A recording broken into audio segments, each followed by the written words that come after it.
그대로 하라 하는 제목으로 함께 말씀을 나누겠습니다. 지금으로부터 약 200년 전에 영국의 캠브리지 대학의 시험장에서 한 학생이 이런 답을 쓰고 최고 좋은 점수를 받았습니다. 그 답은 보여주세요. 물이 자신의 창조주를 보고 얼굴을 붉혔도다. 물이 자신의 창조주를 보고 얼굴을 붉혔도다. 이 학생은 조지 고든 바이런이라는 사람인데요, 나중에 19세기 영국의 최고의 시인이 되었습니다. 이 학생이 어떤 문제에 답을 저렇게 썼느냐? 그 문제는 시험 문제는 예수가 물을 포도주로 바꿨던 기적을 종교적으로 영적으로 해석해서 서술하라 였습니다. 그런데 그 엄청난 문제를 딱 6가지 단어, 예수가 물을 포도주로 바꿨던 사건을 6가지 단어로 표현했던 것입니다. 오늘 말씀은 11절에 보니까요, 예수께서 이 첫 표적을 갈릴리 가나에서 행하여 라고 말씀했습니다. 요한복음에 나오는 예수님의 신성을 나타내는 표적 7가지가 있습니다.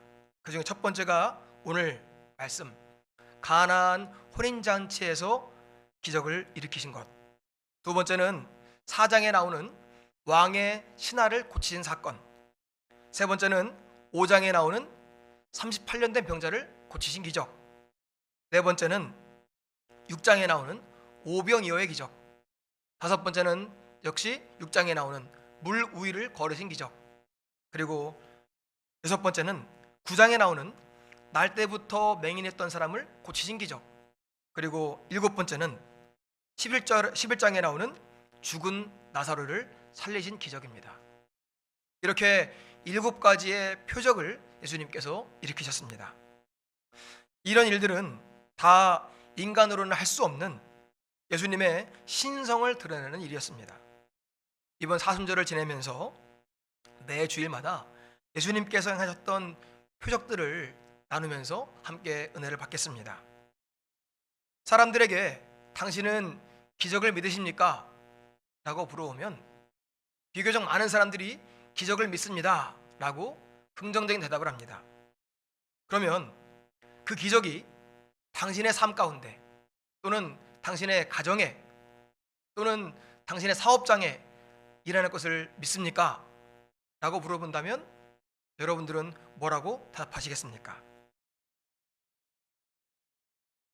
다윗 왕은요, 시편 40편 5절에서 이렇게 말씀합니다. 같이 읽어볼까요? 시작. 여호와 나의 하나님이여, 주께서 행하신 기적이 많고 우리를 향하신 주의 생각도 많아 누구도 주와 견줄 수 없나이다. 내가 널리 알려 말하고자 하나 너무 많아 그 수를 셀 수도 없나이다. 아멘. 목동이었던 다윗이 왕이 되는 과정에서 이 다윗은 수많은 기적을 체험했습니다. 뿐만 아니라 왕이 된 다음에도 역시 수많은 기적을 체험했습니다. 그래서 그 수를 셀 수가 없습니다 라고 말했던 것입니다. 오늘 우리가 읽은 말씀은 예수님께서 갈릴리에 있는 혼인잔치 때 물이 포도주가 되게 했던 기적을 기록하고 있습니다. 오늘 이 말씀을 통하여서 함께 은혜를 나누겠습니다. 첫 번째로, 떨어진 것을 알아야 합니다. 오늘 말씀 1절과 2절을 보면 예수님의 어머니도 그 결혼식에 있었고 예수님과 그 제자들도 결혼식에 청함을 받았습니다. 그런데 문제가 생겼습니다. 결혼식 혼인잔치에 포도주가 떨어진 것입니다. 오늘 말씀 3절입니다. 포도주가 떨어진지라 예수의 어머니가 예수에게 이르되 저들에게 포도주가 없다 하니. 혼인잔치가 한창인데요, 포도주가 떨어졌습니다. 이 당시에 이스라엘에서는 포도주가 잔치하는 가운데 떨어지는 것을 상상도 할 수 없었다고 합니다. 혼인잔치를 준비할 때 분명히 올 사람들을 세어봤을 것입니다. 예상한 다음에 음식을 준비하고 포도주를 준비했을 것입니다. 그런데 예상보다 더 많은 사람이 왔는지 아니면 손님들이 더 많이 먹었는지 이유는 알 수 없지만 포도주가 떨어졌습니다. 이제 와서 더 구할 수도 없는 난감한 상황이었습니다. 그런 일이 어디 있어? 제가 결혼했던 날도 이런 일이 있었습니다. 제 장인과 장모님의 생활 거점은 포항과 인천이었습니다. 그리고 저는 광림교회에서 사역을 하고 있었습니다. 그런데 결혼식은 제 고향인 충청남도 광천에서 했습니다. 3.1절 날 서해안도로가 막힌다고 해서 결혼 시간을 오후 2시로 잡았습니다. 그래가지고 손님들에게 안내했습니다. 12시에 오셔가지고 식사한 다음에 2시 결혼식에 오세요. 그랬더니 손님들이 그렇게 잘했습니다. 2시에 예식을 다 마치고 났는데 손님들이 또 배가 고픈 거예요. 맨날 뷔페만 먹던 사람들이 시골에 와가지고요, 갈비탕 한 그릇 딱 주고 한 상을 차려주니까 너무너무 좋았던 거예요. 그래가지고 3시 반에 또 먹으러 갑니다. 음식이 정말로 부족한 일이 벌어졌습니다. 여러분들, 결혼식은 식사 전에 하시는 게 좋습니다. 그러니까 빨리빨리 11시에 하는 게 12시에 하는 게 맞습니다. 전 2시에 하시면 낭패를 봅니다. 나름대로 준비를 잘해서도요, 생각지 못한 이유로 포도주가 떨어지는 일이 발생하기도 합니다. 잔치를 준비했던 사람들은 당황해서 어찌할 바를 모릅니다. 오늘 우리 삶 가운데에도 예상하지 못한 어려운 일들이 발생하기도 합니다. 준비했던 것들이 떨어지기도 합니다. 열심히 살아가다 보니 준비했던 체력이 떨어지기도 합니다. 앞만 보고 달려오다 보니 나의 건강이 떨어지기도 합니다. 열심히 사업하고 있는데 자본금이 떨어지기도 합니다. 그러다 보니 내 마음이 떨어지기도 합니다. 자칫 잘못하면 나의 믿음이 떨어지기도 합니다. 이 세상을 살아가는 우리에게도 이렇게 자꾸만 떨어지는 것들이 있습니다. 여러분의 삶에는 지금 무엇이 떨어지고 있습니까? 지금 나에게 떨어지고 있는 것을 분명히 알아야 할 줄로 믿습니다. 무엇이 떨어지고 있는지, 무엇이 부족한지 그것을 알아야 다시 채울 수 있기 때문입니다. 사랑하는 성도 여러분, 떨어지는 것을 아는 것, 그것이 지혜이고 은혜입니다. 그것을 알아야 다시 채울 수 있기 때문입니다. 여러분들의 삶을, 여러분들의 심령을 돌아보시기 바랍니다. 나에겐 지금 무엇이 떨어지고 있는가? 나에겐 지금 무엇이 부족한가? 어떤 것이 결핍되고 있는가? 그것을 알고 채울 수 있는 지혜로운 성도가 되시기를 축원합니다. 두 번째로, 문제를 예수님께 전해야 합니다. 오늘 말씀 3절을 다시 보겠습니다. 포도주가 떨어진지라 예수의 어머니가 예수에게 이르되 저들에게 포도주가 없다 하니. 예수님의 어머니인 마리아가 예수님께 포도주가 없으니 도와달라고 요청합니다. 예수님께 부탁한 것입니다. 왜냐하면 이 마리아에게는 예수님에 대한 믿음이 있었기 때문입니다.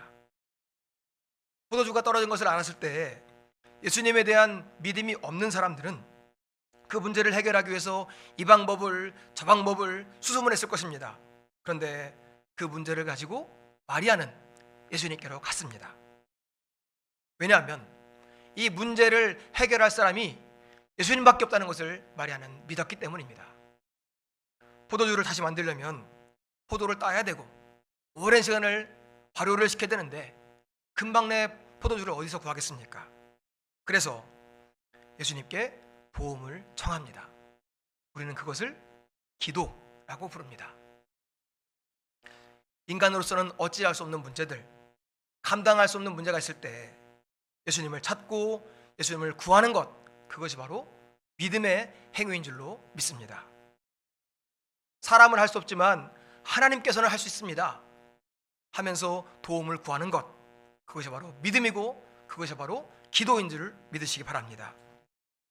마리아는 예수님께서 어떻게 태어나셨는지를 알았습니다. 탄생의 신비를 알았습니다. 예수님이 인간 요셉의 아들이 아니라 하나님의 아들인 것을 알았기 때문에 마리아는 예수님께 찾아가서 문제를 말씀드린 것입니다. 그런데 4절입니다. 예수께서 이르시되 여자여 나와 무슨 상관이 있나이까?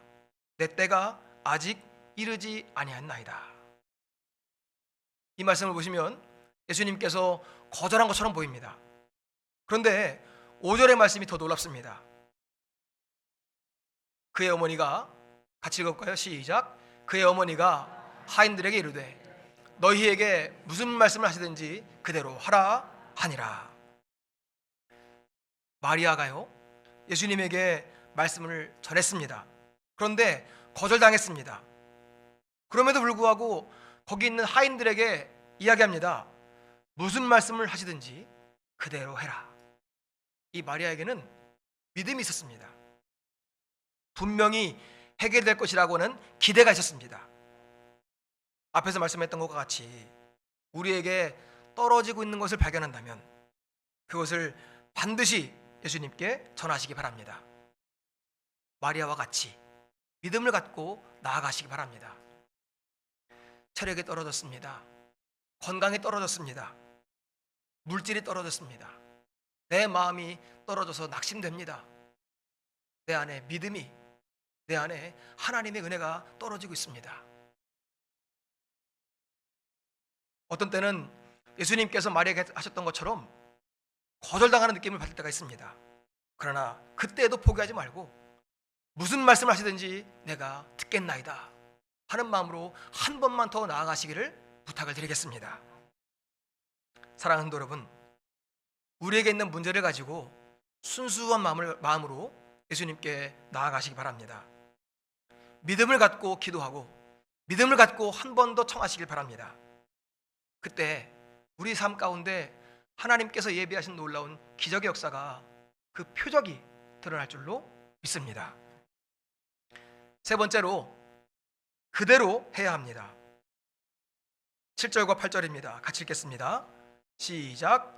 예수께서 그들에게 이르시되 항아리에 물을 채우라 하신즉 아귀까지 채우니 이제는 떠서 연회장에게 갖다 주라 하시매 갖다 주었더니. 5절에서요 하인들이 마리아에게 그대로 하라 하는 지시를 받았습니다. 그러자 예수님께서 말씀하십니다. 항아리에 아귀까지 물을 채워라. 그리고 연회장에게 갖다 주어라. 이것이 바로 문제 해결의 방법입니다. 사람의 상식에 맞지 않는다 하더라도 그대로 하는 것, 그대로 순종하는 것, 그것이 바로 문제 해결의 방법인 줄로 믿습니다. 이 사람들이 항아리에다가 물을 채웁니다. 이 항아리가 어떤 항아리입니까? 오늘 말씀 6절에 보니까요 유대인들의 정결 예를 따라서 사용했던 항아리라고 말씀합니다. 그러니까 외출했다가 들어올 때 손발 닦는 물을 담아두는 항아리였습니다. 손발 닦는 물 받아두는 항아리, 거기다가 물을 채우라는 것입니다. 하인들은 이해할 수가 없었지만 거기에 자기 생각을 말하지 않습니다. 자기 생각을 집어넣지 않습니다. 그대로 순종합니다. 그리고 연회장에게 갖다 주었습니다. 내가 판단하지 않는 것, 내가 생각하지 않는 것, 그것이 바로 진짜 순종입니다. 그 순종하는 것이 기적을 체험하는 방법인 줄로 믿습니다. 자, 하인들이 연회장에게 그 항아리를 갖다 주었더니 기적이 일어났습니다. 언제 바뀌었습니까? 언제 바뀌었는지 우리는 아무도 모릅니다. 하지만 물이 포도주가 되었습니다. 하나님은 우리가 순종할 때 언제인지 아무도 모르는 그 순간에 그 과정을 통해서 기적을 일으키신 줄 믿으시기 바랍니다. 지난 주일 2일 날이죠. 제가 사기를 당했습니다. 본래 의심이 많고요. 마음이 강팍해서 사기 잘 안 당합니다. 그런데 지난 주일날 우리 교회에 오전 예배를 드리고서 사무실에 갔더니 저를 어떤 분이 찾아왔어요. 찾아와가지고 오후 예배를 드리시라 그랬더니 오후 예배 끝나고 2시 반에 온대요. 2시 반에 와가지고요 4시까지 이야기를 나눕니다. 본인이 일본 반도체 회사의 사장이다, 83년생 된 아들을 잃었다. 자기가 동년대 온 엄마가 남겨준 재산을 다 물려받았다. 건물이 4채 있다. 해화동에 한 채가 있는데 목사님 사택이 불편하면 거기 와서 살아라. 아주 허무맹랑한 얘기를 막 늘어놓습니다. 그러면서 저한테요, 청년들에 대한 비전을 막 심어주는 거예요. 목사님네 교회에 청년들이 있냐? 한 10명 있습니다. 그랬더니 그 아이들 데리고 다 일본으로 선교 여행을 시켜주겠다. 이 아이들이 좀 가장 고민되는 게 뭐냐? 취업과 미래에 대한 불안함입니다. 그랬더니 취업도 시켜주겠다. 별 얘기를 했습니다. 다 했습니다. 그러면서 목사님들이 생활이 어려우면 물질의 욕심을 갖게 되고 목회에 집중하지 못한다. 다음 주 수요일 날 월세가 1,420만 원이 들어오는데 그거 줄 테니까 생활비에 보태라. 목요일 날 1억을 줄 테니 청년들을 위해서 사용해라. 아주 뻥 같은 얘기를 막 늘어놓습니다. 그러더니요, 저한테 아주 태연하게 자기가 오늘 생일이니까 15만 원 달랍니다. 현금이 3만 원밖에 없습니다. 그랬더니요, 이 사람이 당장 가서 찾아오랍니다. 목사님에게 사랑이 있는지 없는지 내가 보겠다. 그날 기억해 보세요. 오후에 비 왔어요. 아세요? 네, 비 오는데 집사람이 우산을 들고 은행에 뛰어갑니다. 가가지고 15만 원을 찾았습니다. 주었습니다. 결과적으로 사기 당했습니다. 그런데 있잖아요, 집사람이, 저도 마찬가지지만 사귄 게 뻔히 알거든요. 근데 집사람이 그 은행에 달려갔다가 달려오면서 하나님께 기도했다는 거예요. 하나님, 저 사람 말은 하나도 안 믿어지는데 저 사람 했던 말들은 하나님이 이루실 줄 믿습니다 라는 거예요. 근데 사실 저도 그런 마음이었거든요. 그 사람의 말을 들을 때요, 수도 없이 시나리오를 썼습니다. 우리 애들을 어떻게 훈련시켜가지고 일본에 갔다 오지? 이거를 1억을 가지고 내가 어떻게 쓰면 더 잘 쓸 수 있겠지? 우리 교회에서 장학재단을 만들어야 될까? 막 온통 막 시나리오를 쓰고 벌써 몇 번 갔다 왔어요. 그런데요, 결과적으로 이번 수요일 날 안 왔고요, 목요일 날 1억도 안 줬고요, 애들은 저희한테 그걸 왜 모르냐고 또 핀잔하고요. 맞습니다. 결과적으로 사기당한 게 맞습니다. 그런데 저랑 제 안사람은요, 그 일을 하나님께서 이루실 일로 기대하기로 했습니다. 우리가 마음껏 다음 세대를 위해서 지원해주고 성도님들이 걱정 없이 신앙생활하는 교회가 우리 교회가 될 줄로 믿습니다. 오늘 말씀 9절에 보니까요, 포도주를 맛보았던 연회장은 깜짝 놀랐습니다. 그런데 9절에 보니까요, 하인들은 알더라 하고 말씀합니다. 사랑하는 성도 여러분, 기적을 체험하기 위해 하인들은 순종했습니다. 그랬더니 연회장은 몰랐지만 그 모든 과정들을 하인들은 알았습니다. 기적을 체험하기 위해 순종하시기 바랍니다. 내 생각으로 이해가 되는 만큼만 순종하면, 내 생각으로 이해가 되는 만큼만 기적을 체험합니다. 그런데 우리보다 훨씬 크신 하나님 앞에 하나님을 믿고 하나님께 순종하면 우리가 상상도 할 수 없는 방법으로 우리에게 채워주시고 우리를 일으키시고 우리에게 복을 내리실 것을 믿으시기를 바랍니다. 사랑하는 성도 여러분, 오늘 이 일들의 목적이 무엇입니까? 오늘 말씀 11절입니다.